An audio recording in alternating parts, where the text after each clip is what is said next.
নমস্কাৰ বন্ধুসকল, আপোনালোকে চাই আছে দৈনিক ট্ৰেণ্ডিং। লৈ আহিছোঁ আজিৰ কেইটামান গুৰুত্বপূৰ্ণ খবৰ। ভিডিঅ'টো শেষলৈ চাই থাকিব। বৰাক বন্ধৰ সমৰ্থন কৰাসকল সাৱধান। শিলচৰৰ ৰাজপথত আৰক্ষীৰ ফ্লেগ মাৰ্চ। প্ৰদীপ দত্তৰয়ে দিছিল বৰাক বন্ধৰ আহ্বান। বৰাক বন্ধ প্ৰত্যাহাৰ নকৰিলে কঠোৰ শাস্তিৰ সন্মুখীন হ'ব প্ৰদীপ দত্তৰয়। শিলচৰৰ চহৰত ফ্লেগ মাৰ্চ আৰক্ষীৰ। কাইলৈ বৰাক বন্ধৰ আহ্বান জনাইছিল BDFৰ নেতা প্ৰদীপ দত্তৰয়ে। কংগ্ৰেছেও বন্ধৰ আহ্বান জনাইছিল। বন্ধৰ বিৰুদ্ধে কঠোৰ আৰক্ষী। লগতে আৰক্ষীৰ সকিয়নি বৰাক বন্ধ যাতে কোনেও পালন নকৰে তাৰ বাবে শিলচৰত ফ্লেগ মাৰ্চ অসম আৰক্ষীৰ। পৰৱৰ্তী খবৰ, কংগ্ৰেছৰ বৃহৎ ঘোষণা। জনতালৈ 5টা বৃহৎ ঘোষণা কংগ্ৰেছ চৰকাৰৰ। কংগ্ৰেছ চৰকাৰ হ'লে জনতাই লাভ কৰিব 5টা বিশেষ সুবিধা। কৰ্ণাটকৰ পাছত মধ্যপ্ৰদেশত কংগ্ৰেছৰ 5 গেৰাণ্টি। প্ৰতি মাহে মহিলাই লাভ কৰিব মাহিলী 1500কৈ টকা। লগতে 500 টকাতে লাভ কৰিব ৰন্ধন গেছৰ চিলিণ্ডাৰ। ইয়াৰ লগতে পুনৰ প্ৰৱৰ্তন কৰিব পুৰণি পেঞ্চন নীতি। জনতাই লাভ কৰিব বিনামূলীয়া বিদ্যুতৰ সুবিধা। কৃষকৰ ঋণ সম্পূৰ্ণৰূপে মাফ কৰিব মধ্যপ্ৰদেশ কংগ্ৰেছে। কৰ্ণাটকৰ জনতাকো নিৰ্বাচনৰ প্ৰাকক্ষণত 5টা প্ৰতিশ্ৰুতি দিছিল কংগ্ৰেছে। শাসনৰ 15 দিনৰ ভিতৰতেই আটাইকেইটা প্ৰতিশ্ৰুতিত মোহৰ লগাইছিল কৰ্ণাটক কংগ্ৰেছ চৰকাৰে। মধ্যপ্ৰদেশতো এই গেৰাণ্টি 100% কাৰ্যকৰী কৰিব বুলি ঘোষণা প্ৰিয়ংকা গান্ধীৰ। বন্ধুসকল, আজিৰ পৰৱৰ্তী খবৰ। ৰাজ্যত এতিয়া লেংলেঙাই ঘূৰি ফুৰিছে ভুৱা DC। এইবাৰ আৰক্ষীৰ জালত পৰিছে ভুৱা উপায়ুক্ত। তেজপুৰত আজি আৰক্ষীয়ে গ্ৰেপ্তাৰ কৰিছে এজন ভুৱা উপায়ুক্তক। কেৱল এজন ভুৱা উপায়ুক্তই নহয়, তেওঁৰ লগত থকা এটা 9জনীয়া দলক আটক কৰিবলৈ সক্ষম হৈছে তেজপুৰ আৰক্ষী। জানিব পৰা মতে তেজপুৰত আজি আবিৰ্ভাৱ ঘটিছিল এজন ভুৱা উপায়ুক্তৰ। নিজকে উপায়ুক্ত বুলি পৰিচয় দিয়া এই লোকজনৰ নাম অংকুৰ শইকীয়া। নিজকে উপায়ুক্ত হিচাপে চিনাকি দি তেজপুৰ চহৰৰ মাজমজিয়াত ঘূৰি আছিল অংকুৰ শইকীয়া। অংকুৰ শইকীয়াৰ লগত আছিল দেহৰক্ষীও। আৰক্ষীয়ে ভুৱা উপায়ুক্ত অংকুৰ শইকীয়াৰ লগতে তেওঁ দেহৰক্ষী হিচাপে থকা 9জন লোককো আটক কৰিছে। ইফালে শোণিতপুৰ জিলাৰ উপায়ুক্ত কাৰ্যালয়ৰ কৰ্মচাৰী বুলি চিনাকি দিয়া 2জন লোককো গ্ৰেপ্তাৰ কৰিছে তেজপুৰ আৰক্ষীয়ে। বন্ধুসকল, আজিৰ পৰৱৰ্তী খবৰ। 16 বছৰ হ'লেই ছোৱালীয়ে ল'ব পাৰিব নিজৰ পচন্দৰ যুৱকজনৰ সৈতে থকাৰ অধিকাৰ।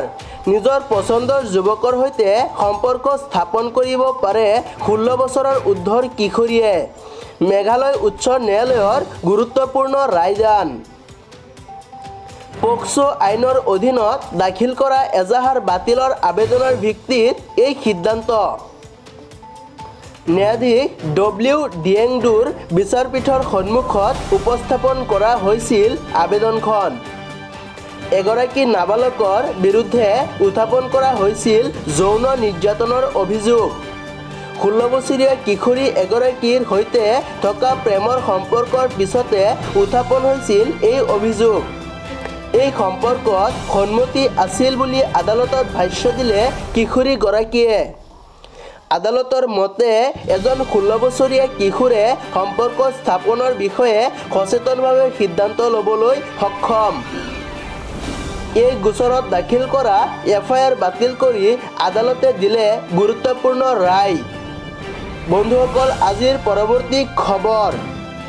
ক্ৰমাৎ ভয়াৱহ হৈছে মণিপুৰৰ পৰিস্থিতি। মণিপুৰত অধিক ভয়াৱহ হৈছে পৰিস্থিতি।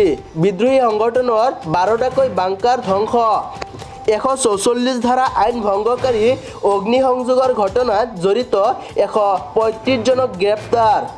এই পৰ্যন্ত হিংসাত্মক ঘটনাত 120 জনৰ মৃত্যু। 3000ৰো অধিক লোক আহত।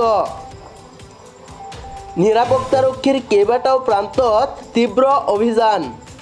পথাৰত লুকুৱাই থোৱা অৱস্থাত 84টা মৰ্টাৰ, কেইবাটাও IED উদ্ধাৰ কৰিছে নিৰাপত্তাৰক্ষীয়ে।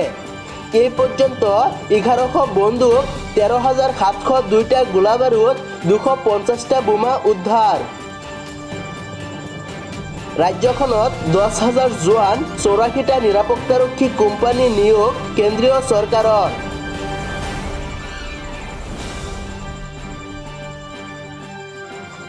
বন্ধুসকল, আজিৰ পৰৱৰ্তী খবৰ।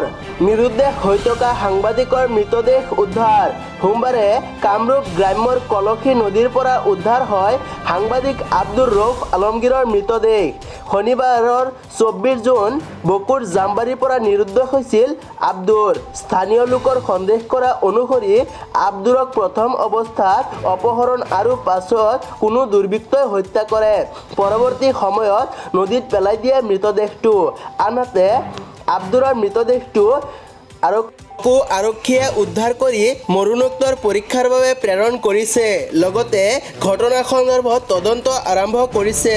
উল্লেখযোগ্য যে আজি পুৱাৰ ভাগত স্থানীয় লোকে আব্দুৰৰ মৃতদেহটো নদীত প্ৰত্যক্ষ কৰি আৰক্ষীক জনাইছিল। আজিৰ পৰৱৰ্তী খবৰ। ভাৰতৰ ওপৰত মন্তব্য কৰি আমেৰিকাৰ প্ৰাক্তন ৰাষ্ট্ৰপতি বৰাক ওবামা এতিয়া সমালোচিত। মুখ্যমন্ত্ৰী হিমন্ত বিশ্ব শৰ্মাৰ পাছত এইবাৰ বৰাক ওবামাক উভতি ধৰিছে কেন্দ্ৰীয় বিত্তমন্ত্ৰী নিৰ্মলা সীতাৰামনে। নিৰ্মলা সীতাৰামনে উল্লেখ কৰা মতে 6খন মুছলিম ৰাষ্ট্ৰৰ ওপৰত বোমাবৰ্ষণ কৰিছিল বৰাক ওবামাই। ভাৰতত মুছলমান লোকৰ ওপৰত নিৰ্যাতনৰ অভিযোগ তুলি সমালোচিত বৰাক ওবামা। মুখ্যমন্ত্ৰী হিমন্ত বিশ্ব শৰ্মাৰ পাছত ওবামাক কটাক্ষ কেন্দ্ৰীয় বিত্তমন্ত্ৰী